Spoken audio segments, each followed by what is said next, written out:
Dr. Umar, you, my sir, are a black man. Why should I care about a war being waged against you? If you care about the future of Black people, then you naturally have to care about the destiny of Black men. When you look at most of the pathology in the Black community today, from Black on Black crime to single female headed households to poor academic outcomes to unemployment, much of that is due to the war against Black men. So, if we want to survive and thrive as a Black family and as a Black community, we have to implement solutions for Black men. So Cynthia G says that the war is waged against black men towards black men. So everything that you just listed, Cynthia would suggest that that is the fault of the black man on his own. And I would disagree with that. All of the problems that Black men have were introduced by the white power structure. We do not control the school system. We do not control the criminal justice system. We do not control the economic system. All of the problems that we struggle from were introduced by the white power structure. Black on Black crime is a byproduct.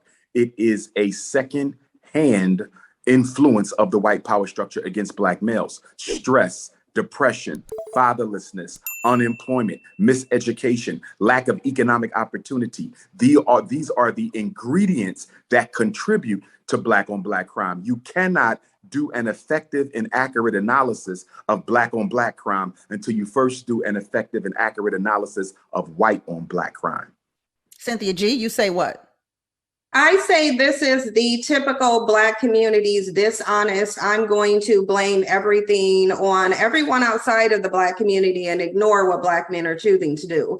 The reality of it is the system is not making Black men do anything. Whether Black men have schools where they can send their boys to is up to them. Whether Black men just choose to educate themselves so that they're qualified for positions that will give them the income they need to support their families, that is on Black men. Nobody's forcing Black men to walk away from their children. Nobody's forcing Black men to murder Black women every 5.5 hours. Nobody's forcing Black men to abandon their children, publicly display how they don't like or care about their children. No one's forcing Black men to do anything. And I think it's a great disservice to pretend that someone is forcing Black men to do things rather than to put the accountability where it needs to be, which is Black men. If they have an issue with the system, they should have addressed it a long time ago. You don't get to complain that you don't have any power in a system that you didn't fight to have power in. You fought for assimilation. You did not fight for equality. That is on you.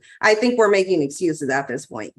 Dwan? And I would like to say, Go too, ahead, that Dr. Umar. briefly, that Lyndon Baines Johnson had commissioned a Kerner Commission in 1967-68 to investigate the causes of the 1967 Red Hot Summer.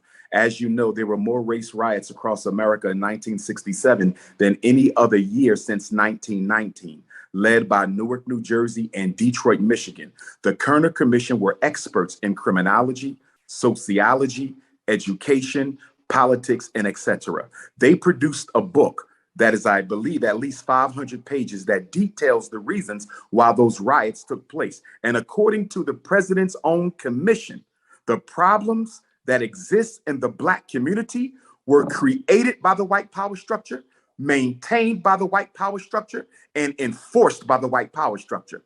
So Cynthia G's position is totally inaccurate and has been refuted by expert testimony coming from the Kerner Commission itself. And I would also say, good sister, that Dr. Martin Luther King Jr.